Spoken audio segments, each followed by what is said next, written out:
Seigneur Jésus, sois là parmi nous aujourd'hui. Pour cette dernière conférence, nous voulons connaître le mystère de ton royaume, ce que tu as annoncé aux autres. Et pour que ce message renouvelle notre foi, nos communautés et nos âmes. Aide-moi à témoigner ce que tu m'as fait dans ma vie. Utilise ma bouche, utilise mes lèvres, mais surtout passe par mon cœur et touche le cœur des autres par mon cœur, qui vit et règne pour le siècle des siècles. Amen. Voilà, vous savez, je commence aujourd'hui par une allusion à notre conférence, parce que vous savez, ça fait une histoire. Après, j'ai réfléchi, j'ajoute, parce que je parle 3 fois. Je parle ici, après à mes paroissiens de Clocher d'Anserune, et après par l'Internet aux Polonais. Voilà, donc ça fait 3 fois. Et chaque fois, oui, il y a des ajouts, vous savez. Et je voudrais vous partager quelque chose. Hier, voilà, je parlais en polonais et quelqu'un m'a dit ça, et c'est très intéressant. Vous vous rappelez, voilà, ma vision des paraboles. Je pense qu'au début, il y avait toujours une histoire, pas toujours, mais très souvent, une vraie histoire qui est devenue après une parabole. Et quelqu'un m'a montré un événement qui est une histoire, mais qui a tous les traits, vous savez, caractéristiques des paraboles, déjà. Écoutez. Levant les yeux, il vit les gens riches qui mettaient leurs offrandes dans le trésor. Il vit aussi une veuve misérable y mettre 2 petites pièces de monnaie. Alors il déclara, « En vérité, je vous l'ai dit, cette pauvre veuve a mis plus que tous les autres, car tous ceux-là, pour faire leur offrande, ont pris sur le superflu, mais elle a pris sur son indigence, elle a mis tout ce qu'elle avait pour vivre. » Vous voyez une histoire. Mais on peut raconter la même chose en tant que parabole. N'est-ce pas? Tout de suite. On peut transformer tout de suite. Ça se transforme tout seul même. Vous voyez? Voilà. Donc c'est seulement un ajout à ma dernière conférence. Et aujourd'hui, je voudrais parler, vous savez, un peu de cette évolution, si vous voulez. Ce qui s'est passé après la mort et la résurrection de Jésus. Avec ce message. C'est très important. Pourquoi? Parce que on a ici un problème théologique. Tandis que Jésus lui-même annonce le royaume de Dieu, comme vous savez, il annonce le royaume de Dieu, les apôtres, tout de suite, ce que nous voyons même dans les actes des apôtres, mais après nous voyons où, dans les lettres de Saint Paul, ils proclament Jésus-Christ. Il ne parle pas de royaume, il parle de Jésus. Et quand vous vous rappelez, comme Jésus envoyait les apôtres, il dit toujours, voilà, proclamez le royaume de Dieu tout proche. Tandis que eux, comme ils proclament Jésus-Christ, qu'il est ressuscité, qui est parmi nous, mais il parle très peu de royaume. Même, on a vraiment, je ne sais pas si dans la lettre de Saint Paul, on a quelque chose sur le royaume. Peut-être, mais je n'ai pas regardé. Vraiment, ça a disparu. Ce thème. Est-ce que c'est vrai? Voilà. Est-ce que dans ce message de Jésus, il a le même contenu, si vous voulez? Dans ce message des apôtres, est-ce qu'il y a un même contenu? Voilà, c'est notre problème aujourd'hui. Quand Jésus est ressuscité, je répète très souvent ça, mais il faut que je répète encore une fois. le mot résurrection, c'est un mot qui n'est pas juste.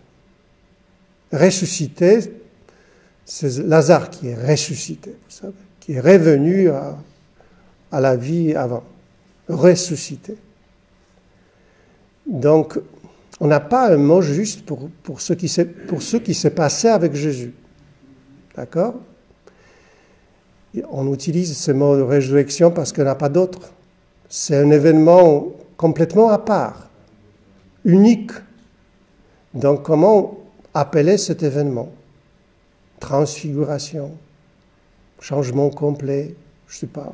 Chaque mot est vraiment pas juste, d'après moi. Parce que c'est une réalité complètement nouvelle et on a du mal à l'appeler. Parce que quand on l'appelle, on utilise quelque chose d'ici pour voilà, mais ce n'est pas d'ici, quoi. Donc ce que nous pouvons prendre d'ici, c'est pas très adapté à cette situation. Donc quand Jésus, je préfère dire qu'ils ont rencontré Jésus vivant après sa mort, d'accord? Ce que nous savons, d'accord? Ce qu'il appelle, il est ressuscité, d'accord? Mais personne n'a vu résurrection, par exemple. Personne. On a vu ressusciter, mais pas la résurrection elle-même. D'accord? Donc, voilà, il cherche des mots, il s'adresse à l'Ancien Testament d'abord, pour trouver, vous savez, des comparaisons, des choses qui peuvent expliquer ce qui s'est passé. C'était une réalité forte, complètement nouvelle, pour laquelle il cherche la signification, pour trouver des mots justes. Il y a plusieurs façons de parler, vous savez, de la résurrection, de la vie nouvelle de Jésus, on peut dire. Par exemple, tout de suite, ils ont trouvé ce qu'on appelle le psaume de couronnement. Il y a plusieurs psaumes, une dizaine, vous savez, des psaumes. Parmi les psaumes, il y a une dizaine, je pense, qui sont des psaumes de couronnement. C'est-à-dire, ce sont des psaumes de la liturgie royale de cette époque, écrits pour ce fait, vous savez, voilà, un couronnement de roi. D'accord? Vous connaissez ces psaumes, parce qu'on les utilise toujours, mais il faut savoir que ces psaumes ne sont pas écrits pour Jésus, bien sûr. Ils sont écrits pour un roi qui est déjà maintenant couronné, vous savez, voilà, en tant que roi. D'accord? Et ils ont trouvé dans ce psaume une explication de ce qui s'est passé avec Jésus après sa mort. D'abord, voilà, il faut que je prends ça, écoutez. Vous voyez? C'est des Actes des Apôtres. Pierre, c'est juste après la Pentecôte. Élevé par la droite de Dieu, il a reçu du Père l'Esprit Saint qui était promis, et il a répandu sur nous ainsi que vous le voyez et l'entendez.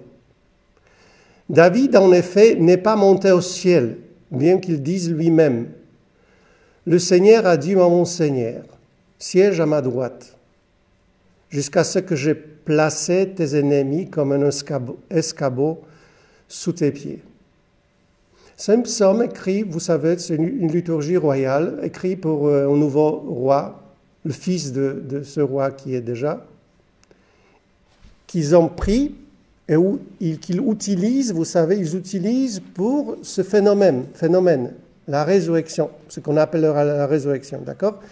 Qu'est-ce qui s'est passé? Dieu a pris Jésus, il l'a mis à sa droite.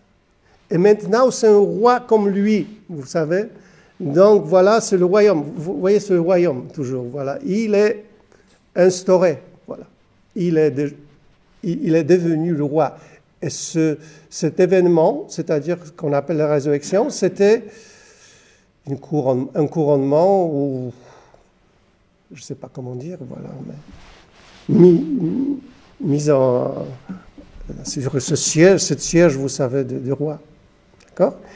Et Paul, dans le chapitre 13, vous savez, il dit, Dieu, ça c'est le psaume 109 ou 110, ça dépend comment vous comptez. Dieu l'a pleinement accompli pour nous, leurs enfants, en ressuscitant Jésus, comme il est écrit au psaume 2, « Tu es mon fils, moi aujourd'hui je t'engendre. » D'accord? Ce que vous connaissez aussi. Voilà. Mais c'est aussi c'est une métaphore utilisée pour un nouveau roi. Aujourd'hui, je t'ai engendré dans ce sens tu es vraiment mis à ma côté. Tu es maintenant le roi comme moi. Et pour eux, c'était ça. Que voilà, c'est vraiment un royaume dans ce sens que Dieu, notre roi, a mis Jésus à son côté et maintenant, il règne avec lui. D'accord? Ressuscité signifie, ça c'est important, signifie absent ici. Ce que nous voulons accentuer par la fête de l'Ascension. Vous savez, l'Église a instauré, si vous voulez, ou institué cette fête pour finir avec les apparitions. Pour dire, maintenant il est monté au ciel, c'est fini. D'accord? Et pourquoi c'était important? Parce qu'il ne se manifeste pas pour se manifester. C'est seulement pour nous réveiller. Mais ce n'est pas sa façon d'agir normale, on peut dire. Il faut terminer avec ça. Jésus n'est pas ici comme il était avant, pas de la même façon. Donc il ne faut pas chercher, vous savez, des rencontres physiques avec Jésus comme avant. Parce que sinon, pour eux, c'était pour rien. Il est présent dans son esprit. D'accord? Et ça change tout, vous savez. Parce que il a disparu, vous savez, devant nos yeux. D'accord? Il est absent dans ce sens. Dans ce monde des objets, il est absent. La résurrection signifie que sa vie sur la terre, dans ce monde, j'appelle toujours ce monde, vous savez, des objets, d'accord? Voilà, c'est fini. Il n'est plus ici. Il est dans son esprit, c'est-à-dire il est en tant que sujet dans le monde des sujets. Et le monde des sujets, on ne voit pas comme le monde des objets.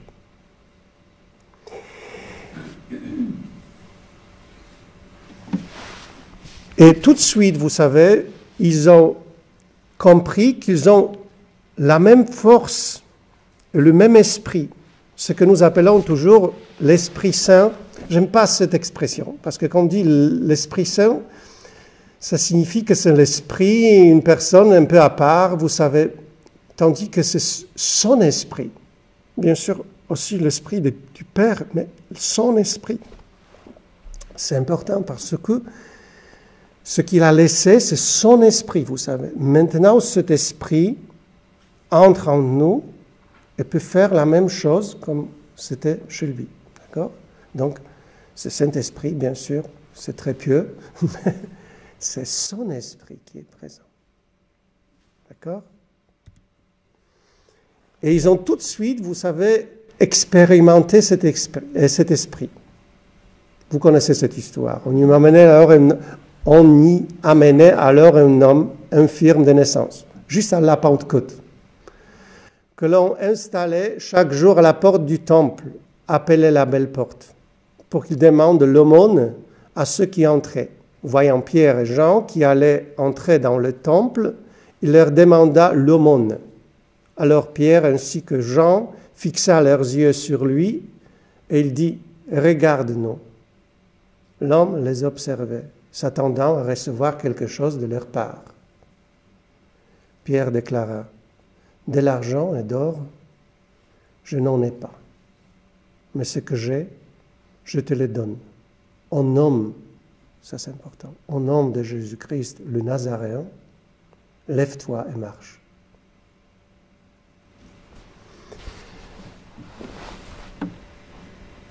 C'est-à-dire, ils peuvent faire la même chose que Jésus, vous savez. Ils ont la même force, le même pouvoir. Au nom de Jésus, maintenant, qu'est-ce que vous vous rappelez, c'était l'année dernière que je vous expliquais ce nom. Non. Au nom de quelqu'un, ça signifie en relation avec quelqu'un. Hein? Par le nom, on appelle quelqu'un. D'accord? Quand tu prononces le nom, il vient. En nom de quelqu'un, c'est-à-dire en appelant Jésus. Vous comprenez? Au nom de Jésus-Christ, je te donne ce que j'ai reçu. Et ils ont expérimenté tout de suite qu'ils ont la même force que Jésus, le même esprit. D'accord? Et j'ai choisi quelques exemples. Vous savez ce qu'on peut trouver surtout chez Jean. Vous connaissez très bien, mais il répète très souvent là-bas. Et tout ce que vous demanderez en mon nom, je le ferai afin que le Père soit glorifié dans le Fils. Quand vous me demanderez quelque chose en mon nom, moi je le ferai. Et après, vous savez, la même chose, je ne sais pas, vous pouvez lire ça, mais c'est toujours ça. Très souvent, il dit, voilà, en mon nom, en évoquant mon nom, je viens quand tu m'appelles, parce que tu connais mon nom. C'est pour ça qu'ils ont trouvé, vous savez, un accomplissement de cette prophétie de Joël, que en lui, en Jésus, c'est le nom qui est donné, le nom salvateur, vous savez, qui sauve. Si tu prononces ce nom, ce n'est pas un nom magique dans ce sens, vous savez, que quand tu prononces ce mot, non, tu l'appelles, c'est Jésus qui est efficace, ce n'est pas le nom, vous savez, mais tu connais le nom, d'accord? Tu connais ce nom. Et ça marche, il vient. Et ils ont expérimenté ça, que ça marche. En son nom, on peut faire les mêmes choses, vous savez, comme lui faisait, les mêmes choses. Ce que je vous ai montré, tous les dons, cette liste de dons de la première lettre aux Corinthiens, d'abord, ce don se trouve chez Jésus lui-même, bien sûr. Et après, il se trouve dans le corps de Jésus, ce qui est vraiment la communauté chrétienne. Pas dans un seul membre, vous savez, mais dans tous les membres, on trouve les mêmes choses. Pour eux, c'était évident qu'il est vivant. Il est vivant. Son esprit remplit maintenant tous. Je vous ai dit plusieurs fois que Jean, c'est un évangile à part. D'accord? On a 3 évangiles synoptiques qui sont très semblables, c'est-à-dire, voilà, presque la même chose, mais c'est-à-dire la même perspective, vous savez. Tandis que Jean, c'est vraiment complètement différent, complètement. Pour vous montrer, voilà, il ne parle pas des paraboles, il ne parle pas du royaume de Dieu. Et on se pose la question, est-ce que c'est le même Jésus, donc? Est-ce que c'est le même Jésus? Et il y avait une discussion avant, vous savez, par rapport à Jean, voilà, à cet évangile. Est-ce qu'il faut traiter cet évangile et la communauté qui a écrit cet évangile comme quelque chose de sectaire même? Parce que c'est vraiment différent. Mais quand tu commences à examiner cet évangile, bien sûr, il est en général moins historique, ça c'est sûr. Mais avec quelques exceptions. Par exemple, par rapport à la vocation des apôtres, je pense que Jean est plus historique que les autres. Et avec d'autres choses aussi. Mais en général, on peut dire que moins historique, parce que le but de cet évangile n'est pas de transmettre l'histoire. L'auteur, ou les auteurs plutôt, vous savez, de cet évangile, parce qu'il y a plusieurs auteurs de cet évangile, veut nous transmettre Jésus de l'intérieur. L'esprit de Jésus plutôt. Vous savez que des histoires. Comment on peut sentir Jésus. Il veut nous laisser ce don, c'est-à-dire l'Esprit Saint. Il appelle ça paraclète, vous savez. Il veut nous donner cet esprit qui est présent dans l'Église maintenant, qui était présent dans Jésus. Et en Jésus, maintenant, il est présent parmi nous. Et nous voulons vous transmettre, voilà, ce même esprit. Donc, ils essayent, si vous voulez, de montrer Jésus de l'intérieur. De l'intérieur. Comment ça marche. Comment on vit Jésus. Comment on respire comme Jésus, comment on aime comme Jésus, comment on croit comme Jésus, vous savez, c'est ça. Il ne s'intéresse pas à l'histoire, ce n'est pas grave pour lui, vous savez, ce n'est pas très important. Ce qui est important, c'est de transmettre la même foi, vous savez, mais foi de l'intérieur. Ce que nous avons, vous savez, parce que ce n'est pas facile de transmettre la foi. Tu peux transmettre la théologie, mais la foi, ce que nous savons très bien, parce qu'on a perdu presque tous les enfants, vous savez. Parce que c'est difficile. Ouais, c'est difficile. Tu peux les enseigner, tu peux tout faire, mais il faut qu'ils respirent comme toi, voilà. Il faut qu'il... Et c'est difficile. C'est une grâce, non? Comment transmettre une grâce? C'est un peu contradictoire, vous savez. Si c'est une grâce, tu ne peux pas. N'est-ce pas? Tu peux, ce qui est la loi, voilà, ça tu peux. Mais une grâce, comment? Ça ne dépend pas de toi. Et c'est un peu ça, le but de Saint Jean, c'est ça, de nous donner, que nous puissions, vous savez, goûter la foi, ou sentir Jésus. C'est pour ça qu'il y a beaucoup de prophéties en nom de Jésus, là-bas, dans l'Évangile selon Saint Jean. C'est pas pour rien, vous savez, c'est pas pour nous embêter, c'est pour que nous puissions vivre Jésus aujourd'hui. Vivre sa présence. Jean ne s'intéresse pas tellement à l'histoire terrestre de Jésus. Un peu, mais pas trop. Le but, c'est ça. Vivre Jésus aujourd'hui. Vous verrez, c'est même choquant. Regardez. Donc, j'ai préparé quelques phrases, on peut lire ensemble. « Celui qui croit en moi fera les œuvres que je fais, dit Jésus. Il en fera même de plus grandes, parce que je pars vers le Père. De plus grandes que moi. » Vous pouvez me demander, est-ce que c'est Jésus historique? Je ne pense pas. C'est une prophétie de Jésus. C'est un prophète chrétien qui parle en nom de Jésus. Mais ce qu'il dit est vrai dans ce sens qu'il voit ça dans sa communauté. Nous faisons les mêmes choses, et même plus grandes, même, parfois. On ressuscite, on guérit, vous savez, on expulse les démons, on pardonne les péchés. Tout se passe comme avec Jésus, ce que nous faisons. Donc, il parle de son expérience, vous savez, c'est ce qu'il voit, au nom de Jésus, en tant que Jésus même. Parce que Jésus est présent par ses prophètes maintenant, vous savez, voilà, qui prophétisent en son nom. Je vous ai montré, voilà, la rencontre des premiers chrétiens, qui est décrite, vous savez, dans la première lettre de Corinthiens. C'est comme ça, voilà, il y a des prophéties toujours, c'était comme ça. Et c'était très important, c'était même, on peut dire, la clé de cette, vous savez, c'était vraiment la chose la plus importante de cette rencontre.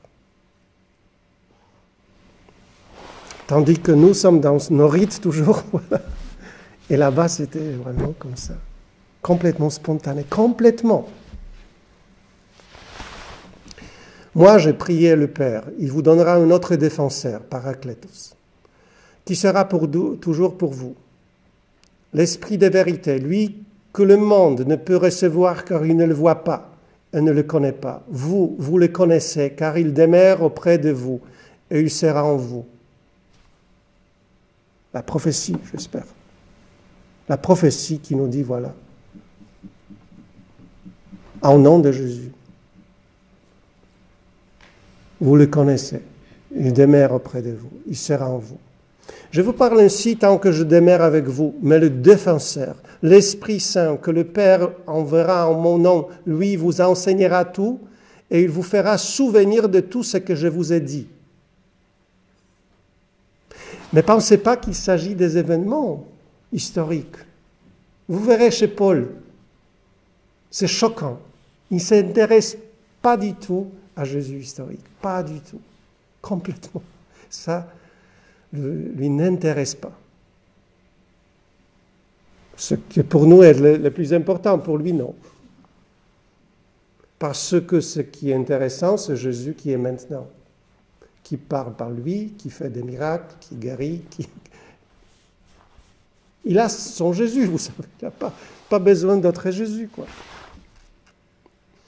Quand viendra le défenseur que je vous enverrai d'auprès du Père, lui, l'Esprit de vérité qui procède du Père, il rendra témoignage en mon faveur. Voilà, encore. Il vaut mieux pour vous que je m'en aille. Regardez, voilà, c'est fort. Il vaut mieux pour vous que je m'en aille. Car si je ne m'en vais pas, le défenseur ne viendrait pas chez vous, à vous. D'accord ? Pourquoi ? Parce que quand vous regardez toujours moi-même, de l'extérieur, vous ne voyez pas ce que vous avez vous-même. Vous êtes concentré sur moi, mais sur moi dans ce sens, moi qui est à l'extérieur, pas moi qui est intérieur. Je peux vous dire, voilà, l'Eucharistie, c'est tout, quoi.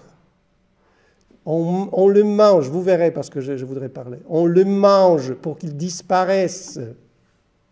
N'est-ce pas? Quand tu le manges, il est ici. Tu ne le vois pas. Ça, c'est la résurrection, vous savez, dans ce sens que la disparition devant nos yeux. Et c'est pour nous, c'est bien pour nous. Parce que sinon, on est toujours dans ce monde des objets, voilà, devant nous. Mais tu regardes toi-même. D'accord? Et tu ne crois pas que ça peut se passer en toi-même. Il vous conduira dans la vérité tout entière. Ce qu'il aura entendu, il le dira, et ce qui va venir, il vous le fera connaître. Et vous savez, à la fin de cet évangile, Jésus souffla sur eux et il leur dit « Recevez l'Esprit Saint. À qui vous remettrez ces péchés, ils seront remis. À qui vous maintiendrez ces péchés, ils seront maintenus. » C'est une petite différence, toujours. Il est différent, ce genre. Parce qu'il n'y a pas de Pentecôte chez lui. Vous savez, la Pentecôte, c'est comme Jésus est ressuscité. Il donne l'Esprit tout de suite. Ça ne reste pas aux choses historiques. Est-ce que c'était ça? Le sens est comme ça. Jésus ressuscité, c'est-à-dire Jésus disparu devant nous. Jésus qui vit par l'Esprit. Maintenant, il vit par son Esprit. Et c'est un avantage pour nous. Parce que sinon, on le cherche toujours à l'extérieur, pas à l'intérieur. Donc, pour vous montrer, Saint Paul. Saint Jean, c'est quand même l'année, mais il y a plusieurs, vous savez, il y a plusieurs, niveaux chez Jean, donc on ne peut pas dire que, voilà, c'est un évangile qui est écrit à l'année 90 à peu près, voilà, mais ça ne signifie pas que tout ce que vous avez dans l'évangile est vraiment de cette année, quoi. Il y a plusieurs strates, vous savez, il y a plusieurs niveaux là-bas. Il y a plusieurs auteurs. Ce que nous avons, parce qu'on a deux définitions, par exemple, deux fins. Vous avez le chapitre 20 et le chapitre 21. Et voilà, et on voit tout de suite que c'est ajouté, quoi. plusieurs auteurs là-bas, c'est sûr. Regardez ce Paul, ça c'est un cas. Quelqu'un qui n'a pas vu Jésus dans la vie terrestre, d'accord? Qu'est-ce qu'il a écrit? Car le Christ est mort pour tous, afin que les vivants n'aient plus leur vie centrée sur eux-mêmes, mais sur lui, qui est mort et ressuscité pour eux. Désormais, nous ne regardons plus personne d'une manière simplement humaine.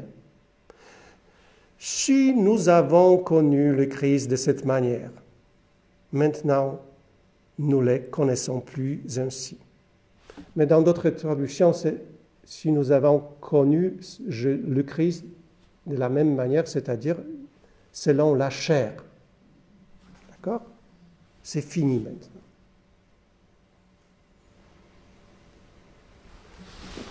C'est fort parce que nous pensons toujours à ça, des histoires de Jésus, ça, de Jésus terrestre, historique, voilà. Lui, il ne s'intéresse pas. Il cite jamais Jésus historique, jamais. Dans ces lettres, vous pouvez trouver aucune phrase qui vient de Jésus historique. Aucune parabole, aucune phrase, vous savez, voilà. Sentence, rien. Et tu dis, comment ça? Comment? Il a son expérience de Jésus intérieur, Jésus qui est présent à l'esprit, et ça lui suffit complètement. Il n'a pas besoin.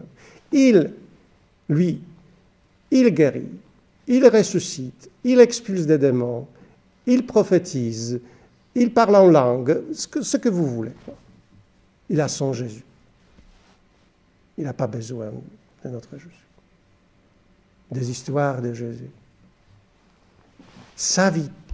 Ce qui compte, c'est sa vie maintenant. Ce Jésus, vous vous rappelez que ce qu'il dit, c'est Jésus ce n'est plus moi qui vis. Ce Jésus, c'est le Christ qui vit en moi. Ça, c'est la vie d'aujourd'hui de Jésus. Et ça, c'est l'objet de son intérêt, si vous voulez. Mais Dieu m'avait mis à part. Ah voilà, et vous voyez ici, c'est le même esprit que Jésus regardait. Voilà. En tant que coopérateur de Dieu, nous vous exhortons encore à ne pas laisser sans effet la grâce reçue de lui. Car il dit dans l'Écriture, « Au moment favorable, je t'ai exaucé. Au jour du salut, je t'ai secouru. » Ça, c'est la citation. Et après, regardez. « Le voici maintenant le moment favorable. Le voici maintenant le jour du salut. » Vous connaissez cet esprit? Maintenant, ici, sur place, ce qui se passe. Pas une mémoire. Aujourd'hui, maintenant, ici. Le même Jésus. Même s'il s'appelle Jésus maintenant Paul. Parce qu'on voit Paul. Mais c'est Jésus. Mais Dieu m'avait mis à part le sein de ma mère. Dans sa grâce, il m'a appelé. Et il a trouvé bon de révéler en moi son Fils, pour que je l'annonce parmi les nations païennes. Pourquoi je vous mis cette citation? Parce que, si vous me demandez, est-ce que cette histoire de Damas, vous savez, comme il va là-bas, et voilà, qui est décrit dans les Actes des Apôtres, est-ce que c'est une historique ou non? Moi, je ne pense pas trop.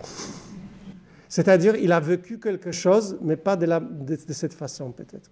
Comme Paul écrit ce qui s'est passé chez lui, il dit ça. Il a trouvé bon de révéler en moi son Fils. Vous comprenez? Bien sûr, il y avait une conversion, mais comment? Est-ce que c'était une illumination? Est-ce que c'était quelque chose, voilà, qui est décisif pour lui, pour changer la vie, pour changer tout? Il est prêt à partir, il laisse tout, vous savez, il change complètement. Mais comment, on ne sait pas. Mais révéler en moi son Fils, parce que c'est très juste, regardez. Dieu a révélé en moi son Fils. Je le connais maintenant intérieurement. C'est fini l'extérieur. Je répète, si nous avons connu le Christ de cette manière, c'est-à-dire selon la chair, maintenant nous ne le connaissons plus ainsi. Très bien. Et je vous montre aussi le même esprit. Je vous ai dit que voilà, l'évangile selon Jean, c'est ça, parce que les synoptiques, ils racontent Jésus, mais de l'extérieur. En faisant des histoires, vous savez, comme Jésus parle, c'est très intéressant. Mais il n'y a pas cette expérience voilà, intérieure dans cet évangile. Ce sont des récits, voilà. Tandis que chez Jean et chez Paul, on a ça. Jésus qui vit en eux maintenant. Un exemple choquant. Vous connaissez la lettre aux Romains. C'est une lettre spéciale. Pourquoi?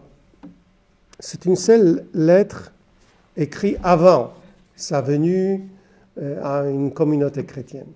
Il n'était jamais à Rome, lui. Et avant d'aller là-bas, vous savez, il écrit une lettre pour se présenter.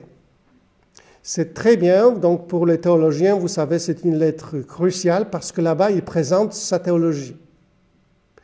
Il n'y a pas d'affaires, vous savez, à régler, de choses, vous savez, locaux, vous savez, qui s'est passé parce qu'il n'était pas là-bas, donc voilà, il n'y a pas de problème pour l'instant.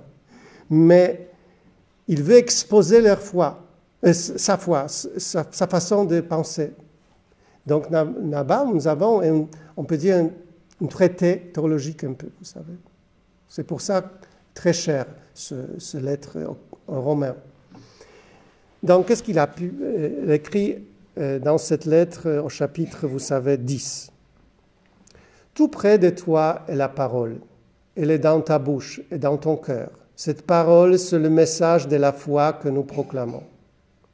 En effet, si de ta bouche, tu affirmes que Jésus est Seigneur, si dans ton cœur, tu crois que Dieu l'a ressuscité d'entre les morts, alors tu seras sauvé.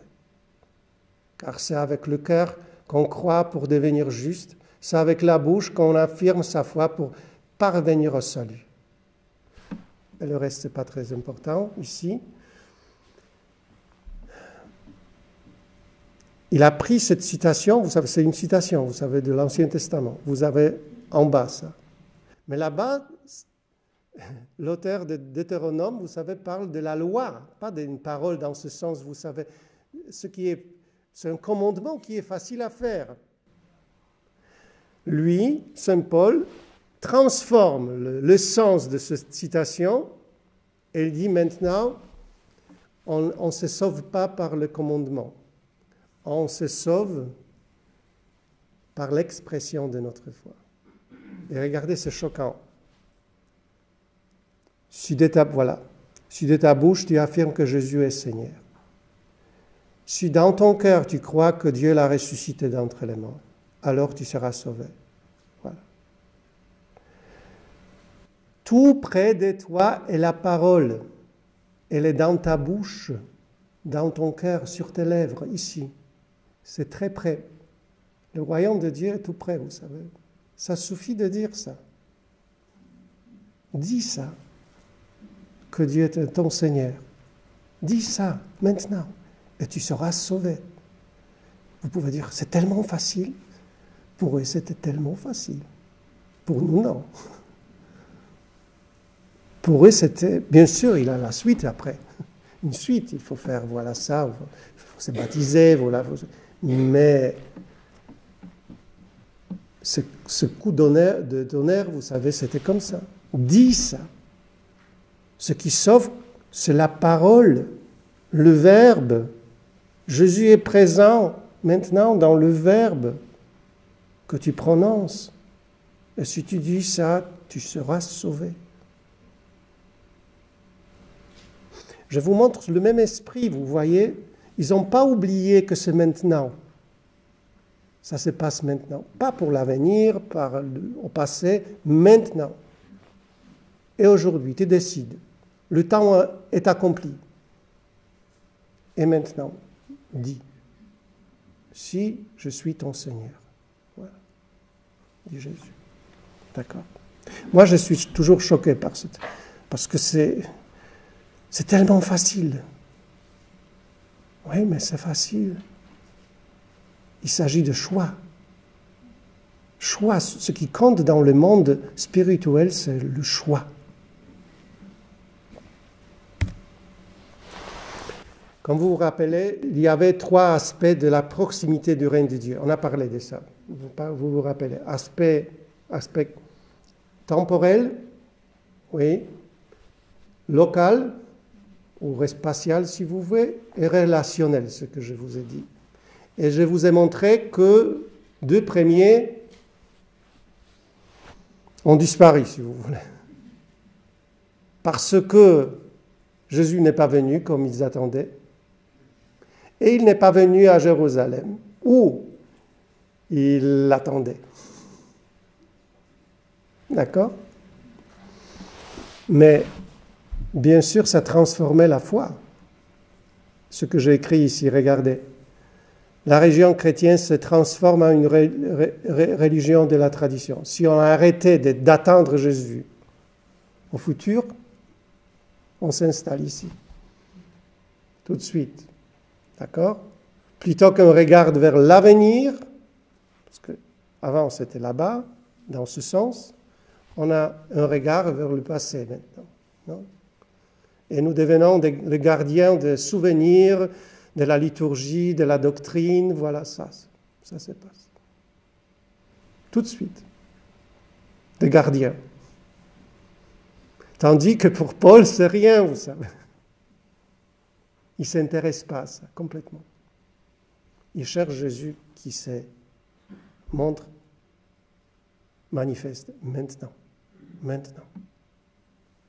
Et c'est tout. Aspect local.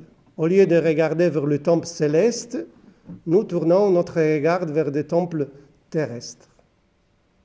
Nous construisons ici ce qui n'est pas encore venu. Voilà. Notre civilisation chrétienne, très bien. La meilleure des civilisations, je pense.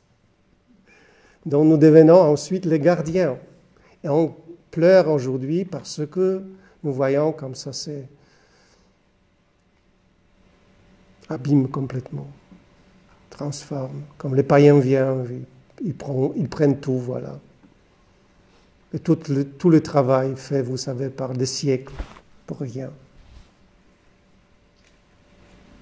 Oui, c'est dommage pour nos enfants, pour nous, pour tous. C'est un grand dommage. Mais ce n'est pas le message lui-même, vous savez, de Paul, surtout de Jésus. C'est aujourd'hui, ce qui nous reste. Peut-être Dieu est d'accord pour cette disparition, vous savez, pour que nous tournions, vous savez, nos yeux vers le présent. Le présent, aujourd'hui. Et je vous répète seulement quelque chose que j'ai trouvé, parce que maintenant je suis curé de paroisse, vous savez, une paroisse, et je vois chez moi, bien sûr, que de vieux, presque. C'est pas normal. Oui, ce qui est plutôt normal. Mais j'ai trouvé dans la Bible, vous savez, une fois, parce qu'on dit toujours, voilà, la jeunesse, c'est le futur, vous savez, c'est l'avenir, il faut travailler avec des jeunes. Moi, j'ai essayé, j'ai raté complètement, je n'ai pas réussi, vous savez. Je ne comprends pas, voilà, même, les jeunes. Mais j'ai découvert que dans la Bible, si vous voulez, c'est pas ça. Dieu, très souvent, commence par le vieux. Abraham, un vieux. Isaac, vieux. Moïse, vieux. Oui, c'est vrai, vous savez. Il commence par les vieux, pas par les jeunes.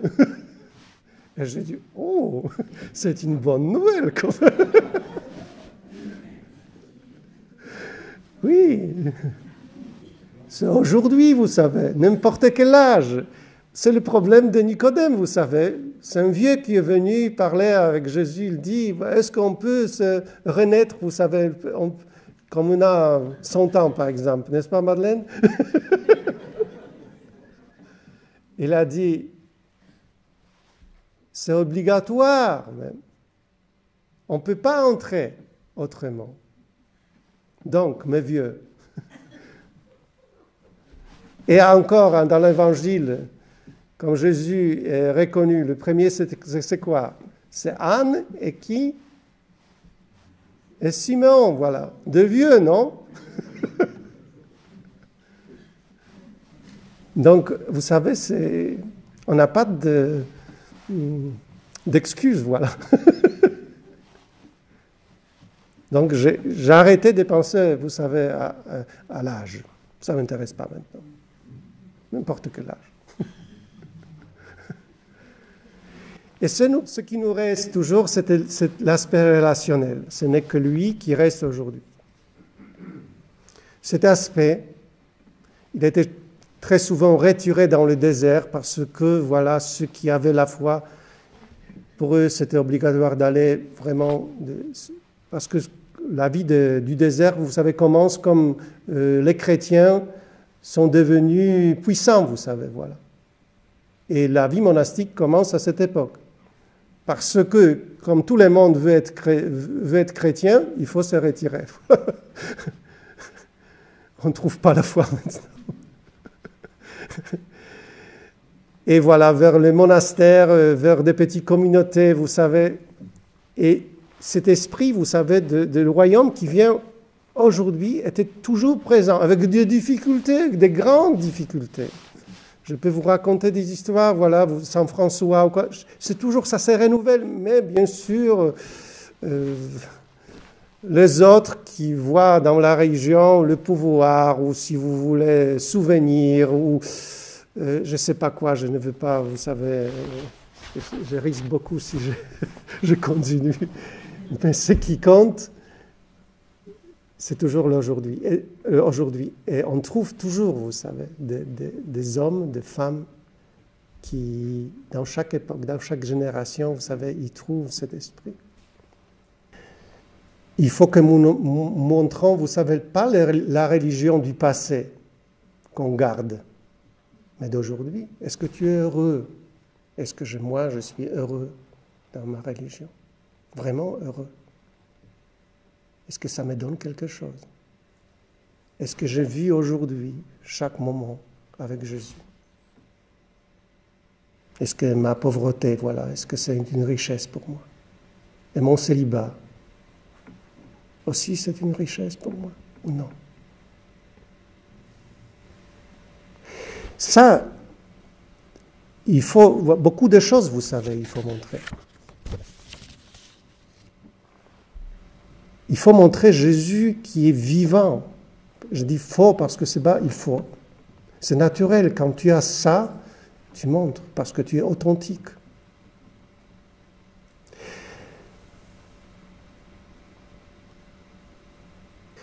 Mais je voudrais qu'on trouve Jésus en nous-mêmes, qu'on dise, vous savez, il vit en moi. Si je le cherche toujours à l'extérieur, je n'ai rien compris. Je n'ai rien compris de la descente de l'Esprit Saint. Il est présent en esprit maintenant. Je vous rappelle, Saint Paul ne s'intéressait pas à Jésus historique, pas du tout. Ce qui l'intéressait, vous savez, c'est Jésus en lui. Et c'était suffisant pour lui, ce qui est étonnant. Complètement suffisant.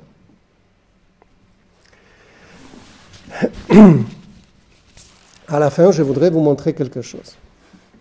Pour vous parler de ça. Il y a 2 ans, j'ai parlé de la mort de l'Église. Je ne sais pas si vous avez remarqué, mais je parle autrement aujourd'hui. Après 2 ans, ça change un peu. J'étais sincère, vraiment sincère. Et je regrette rien.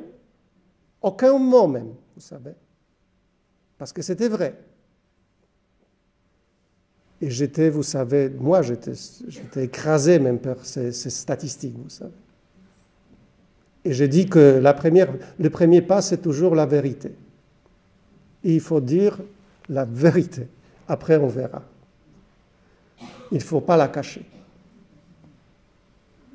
Parce que si tu veux voir comment Jésus agit maintenant, il faut que tu fasses la vérité. Surtout que ce paraclète, vous savez, c'est l'esprit de la vérité. Voilà.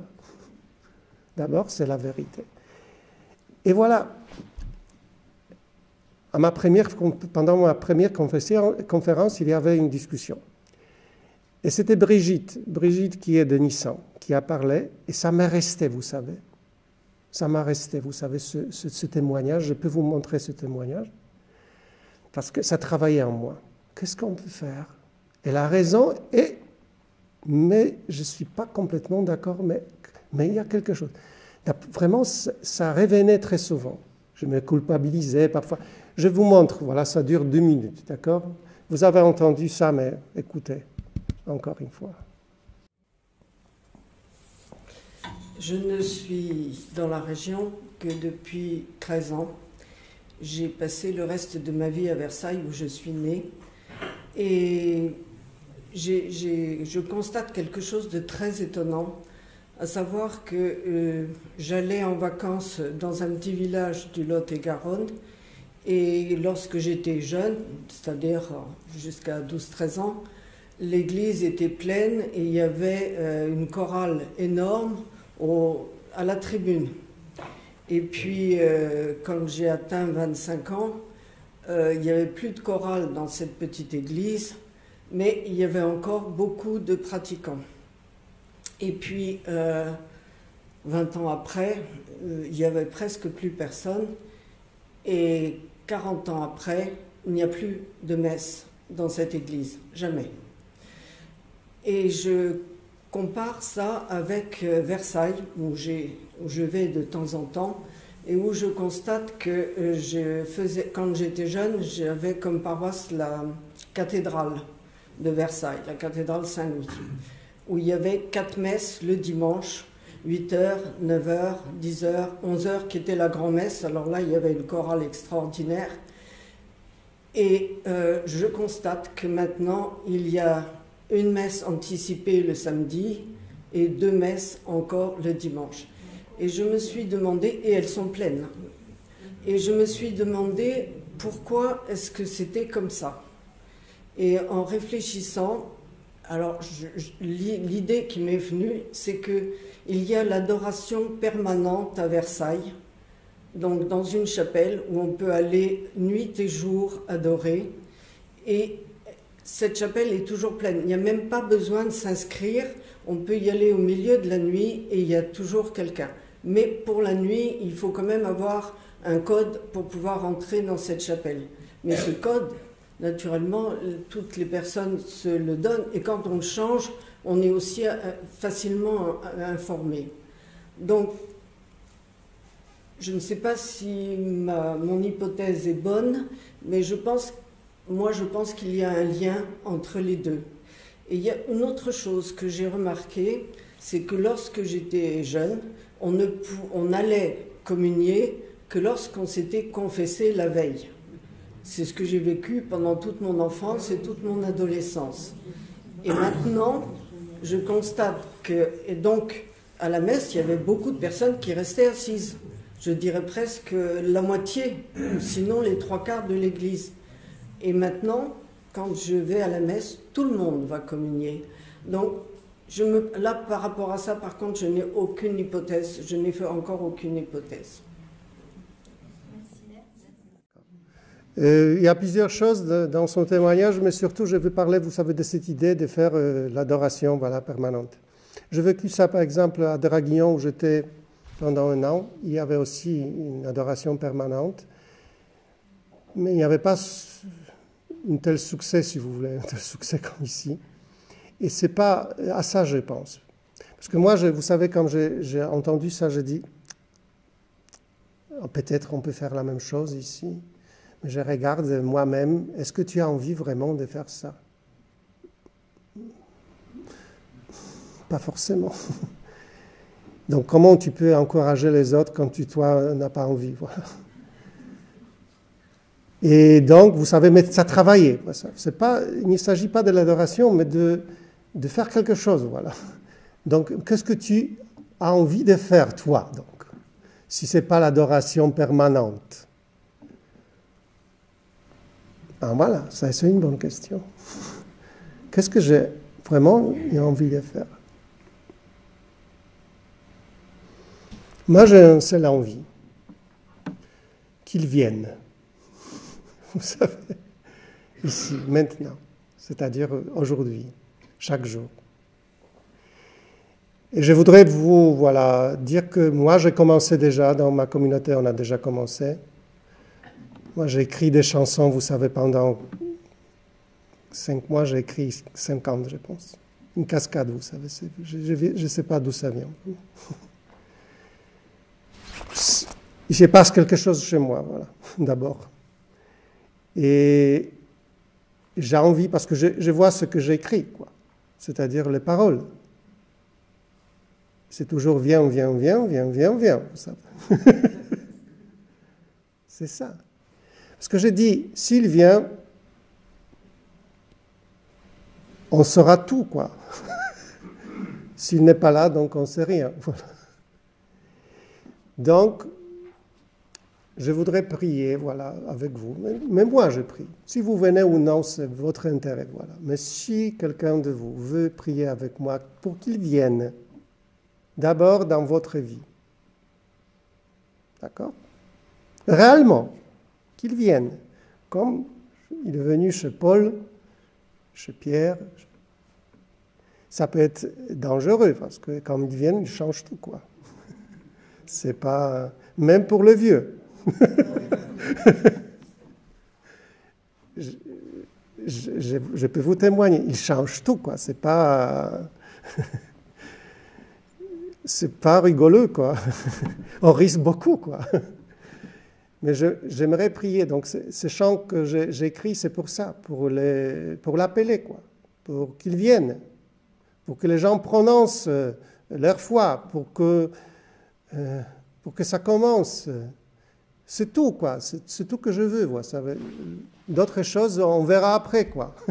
S'il vient, on verra. S'il ne vient pas, c'est pas la peine de faire quelque chose, voilà. Moi, je crois que c'est réel, que nous ne sommes pas des gardiens du passé, vous savez. Parce que si on est des gardiens du passé, voilà, vous pouvez faire ça. Moi, je fais ça. Excusez-moi, mais je dis très souvent que c'est mon travail. Ça ne touche pas le cœur. D'accord? Mais je veux qu'il vienne réellement, avec sa force, avec tout. Je ne sais pas ce qu'il veut, quoi. S'il veut guérir, qu'il guérisse. S'il veut faire d'autres choses, qu'il fasse d'autres choses. Voilà. C'est lui qui va décider, avec son royaume.